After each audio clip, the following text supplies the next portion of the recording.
20 अगस्त 2020 सुबह 5 बजे एक औरत 911 पर कॉल करके कहती है कि उसने ब्रिज पर एक बॉडी लटकी हुई देखी है जिसका सर कटा हुआ है। पहले तो उसे लगा कि ये एक डियर की बॉडी है, लेकिन जब वो उसके करीब गई तो उसने देखा कि वो एक औरत की लाश है जिसका सर उसके साथ नहीं है। जल्द ही पुलिस इस सीन पर पहुंच जाती है और शुगर क्रीक ब्रिज को हर तरफ से घेर लेती है। वो देखते हैं कि ये एक मिडिल एज की औरत है जिसके बाजू बुरी तरह से जख्मी हैं और वो इस तरह से ब्रिज पर रखी गई है कि उसकी टांगें ब्रिज से नीचे लटक रही थीं और उसकी ऊपर वाली बॉडी ब्रिज के ऊपर थी। पुलिस अभी इन्वेस्टिगेशन कर ही रही थी कि उन्हें एक और कॉल आती है जिसमें इंडियाना का रिहायशी माइकल पार्क अपनी मिसिंग वाइफ के बारे में उन्हें बताता है। वो कहता है कि ट्यूसडे को किसी बात को लेकर उसके और उसकी वाइफ के दरमियान झगड़ा हो गया था, जिसके बाद वो चली गई थी और उसने अभी तक उसे नहीं देखा। पुलिस ने जब उसका नाम पूछा तो उसने बताया कि उसकी वाइफ का नाम होप पार्क है और ये भी बताया कि कोई उसे पिक करने के लिए आया था और वो उसके साथ कार में बैठ के चली गई थी और ये कार सिल्वर या सफ़ेद कलर की सिविक्स होंडा थी। माइकल से जब उसकी वाइफ के हुलिये के बारे में पूछा गया तो माइकल ने होप की बॉडी के कुछ टैटूज के बारे में बताया। उसमें से एक टैटू दिल जैसा था जिस पर उसका नाम लिखा हुआ था। जल्द ही पुलिस ने माइकल को क्रैफोर्ड वैली पुलिस डिपार्टमेंट बुला लिया ताकि उसकी मिसिंग वाइफ होप के बारे में और भी तफसील से बात की जाए। जब वो वहां पहुंचा तो पुलिस ने उसे बताया कि सुबह जो बिना सर के उन्हें एक औरत की बॉडी मिली थी वो बिल्कुल उसकी वाइफ के हुलिये के साथ मैच करती है। इसके बाद इन्वेस्टिगेशन के लिए माइकल को इंटरोगेशन रूम में ले जाया गया। डिटेक्टिव ने पहले ही माइकल को बता दिया कि वो ये सब कुछ रिकॉर्ड करेगा क्योंकि वो बहुत सी चीज़ें लिखना भूल जाता है, इसलिए वो ये सब कुछ रिकॉर्ड कर रहा है। अगर यहाँ पर देखा जाए तो इंटेरोगेशन रूम काफ़ी अनकंफर्टेबल होता है, लेकिन यहाँ पर बहुत सॉफ्ट रूम में माइकल को लाया गया है। ये रूम यूजुअली बच्चों के लिए इस्तेमाल होता है। यहाँ पर माइकल को इसलिए लाया गया है क्योंकि माइकल को अभी अभी बहुत बुरी खबर मिली है और उसको थोड़ा कंफर्ट फील करवाने के लिए इस रूम में लाया गया है। जैसा कि स्पाउस सबसे पहला प्राइम सस्पेक्ट होता है, इसलिए डिटेक्टिव सबसे पहले माइकल से इन्वेस्टिगेशन करता है। माइकल उसे बताता है कि उसका और उसकी वाइफ का कुछ महीनों से अपने बेटे की वजह से झगड़ा चल रहा था। उसका बेटा ड्रग्स लेता था और वो ड्रग्स घर भी लेकर आता था, जिसकी वजह से माइकल ने उसे अपने घर से निकाल दिया था। उसकी वाइफ होप ये नहीं चाहती थी, वो अपने बेटे को घर वापस ले आना चाहती थी। इसकी वजह से माइकल और उसकी वाइफ होप में अक्सर झगड़ा चलता रहता था। कुछ अरसा पहले माइकल के बेटे ने स्पीडिंग टिकट्स लीं, लेकिन उसके पास जो गाड़ी थी वो होप पार्क की थी। माइकल ने अपनी वाइफ से कहा कि उसे अपनी कार की इंश्योरेंस कैंसिल करवा देनी चाहिए क्योंकि वो कार उसके बेटे के पास है, लेकिन होप ने ऐसा नहीं किया। यहाँ पर हम देखते हैं कि जितनी भी बात की है माइकल ने अपनी वाइफ के बारे में नेगेटिव ही बोला है। यहाँ पर माइकल डिटेक्टिव को एक मैसेज भी दिखाता है।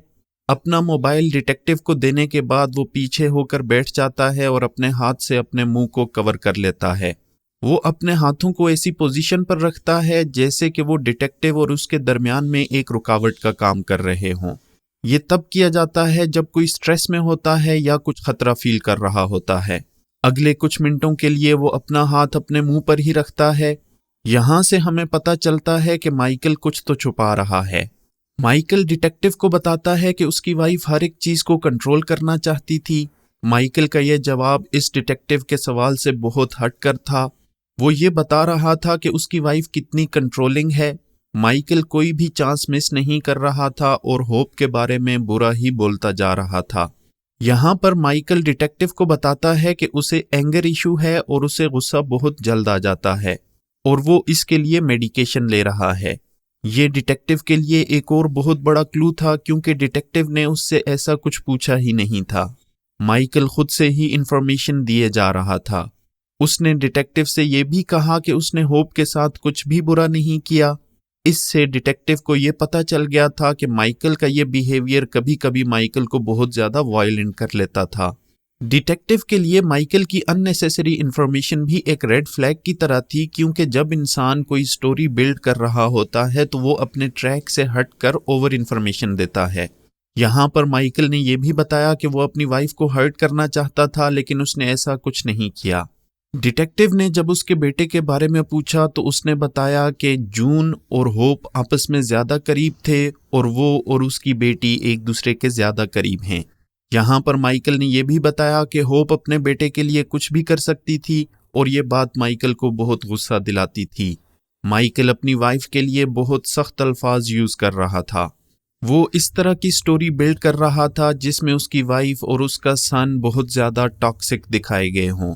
माइकल से जब पूछा गया कि उसने देखा है कि होप किसके साथ कार में गई है तो माइकल ने अपना सर बहुत गुस्से से हिलाया।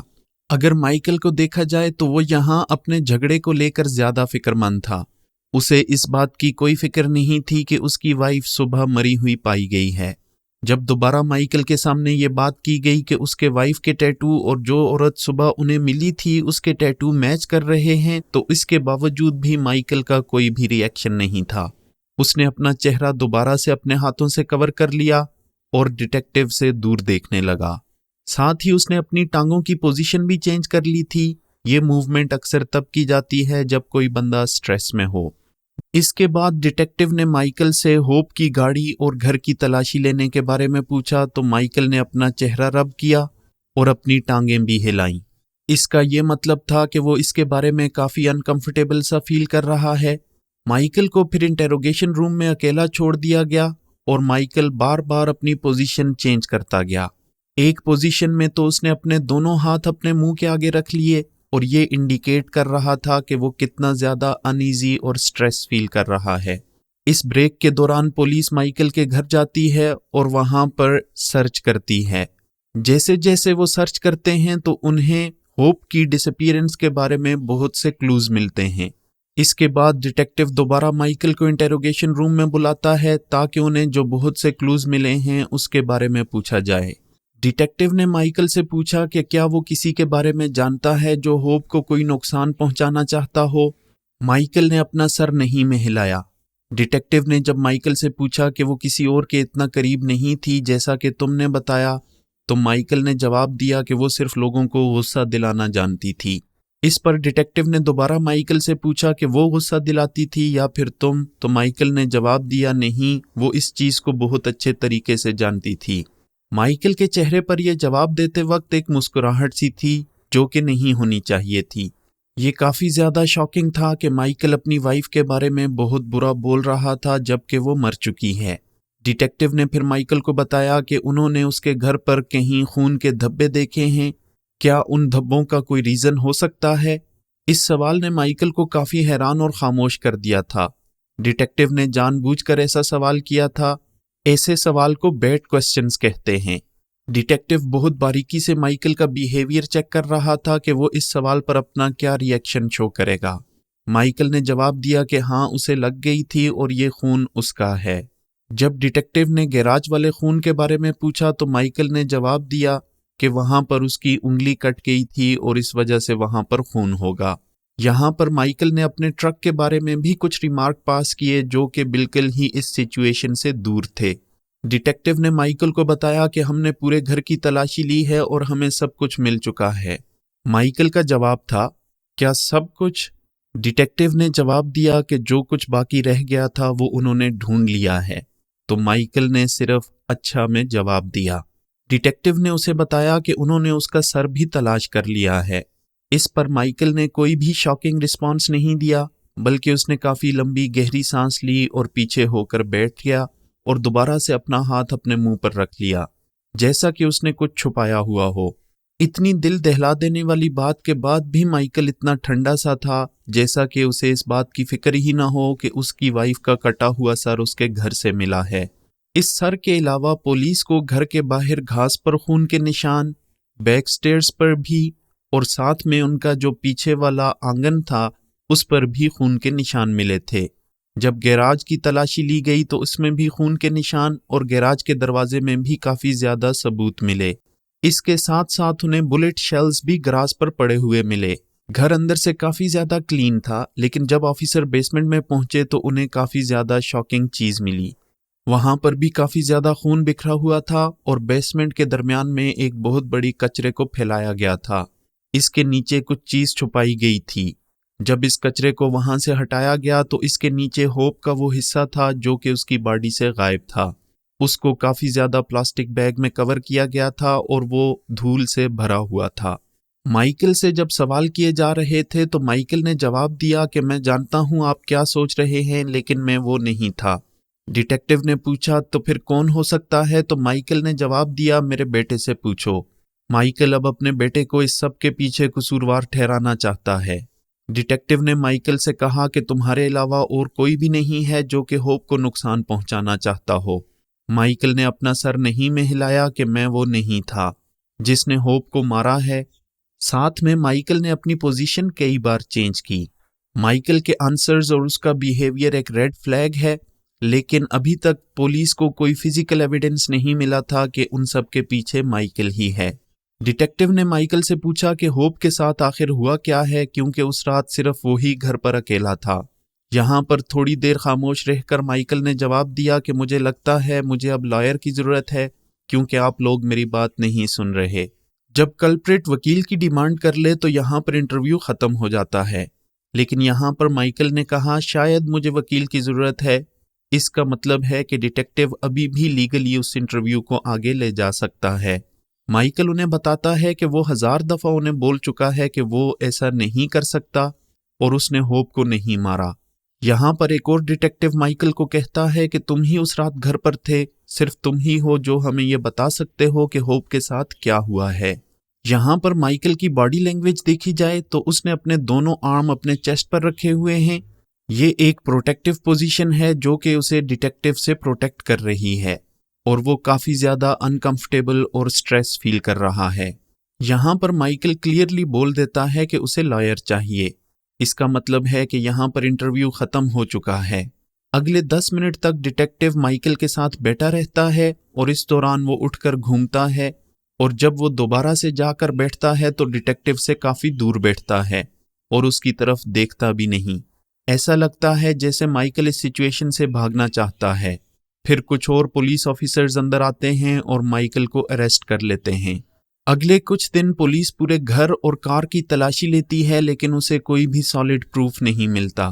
4 دن بعد مائیکل ایک ریکویسٹ کرتا ہے کہ اسے ڈیٹیکٹیو سے بات کرنی ہے، اور وہ بھی اپنے لائر کے بغیر۔ یہ ایک عجیب بات تھی کہ مائیکل وکیل کے بغیر ڈیٹیکٹیو سے بات کیوں کرنا چاہتا ہے۔ مائیکل ڈیٹیکٹیو کو بتاتا ہے کہ ٹیوزڈے کو 3:30 پر وہ اپنے گھر واپس آیا تھا اور تب بچے بھی وہاں پر موجود تھے۔ ان کے جھگڑے کی وجہ سے بچے وہاں سے چلے گئے۔ وہ بتاتا ہے کہ وہ گراؤنڈ ہکس کو، جو کہ ایک چوہوں کی قسم ہے، شوٹ کرنے کے لیے اپنے گھر کے باہر چلا گیا۔ اس کے بعد اس نے 3 راؤنڈز ٹری میں مارے اور اپنی گن کو صاف کرنے کے لیے اپنے گھر کے اندر چلا گیا۔ وہ وہاں کچن ٹیبل پر بیٹھ گیا اور اپنی گن صاف کرنے لگا۔ اسے اس بات کا پتہ نہیں تھا کہ گن میں ابھی بھی ایک بلٹ باقی ہے، اور وہ بلٹ گن صاف کرنے کے دوران نکل کر ہوپ کو لگ گئی اور وہاں پر ہوپ کی ڈیتھ ہو گئی۔ وہ اتنا ڈسٹرب ہو گیا کہ اسے سمجھ نہیں آ رہی تھی کہ وہ کیا کرے، اور اس نے ہوپ کو جان بوجھ کر نہیں مارا۔ یہ صرف ایک ایکسیڈنٹ تھا۔ انڈیانا لا کے مطابق اگر کسی کا قتل جان بوجھ کر نہ کیا جائے تو اس پر مرڈر کا چارج نہیں لگتا۔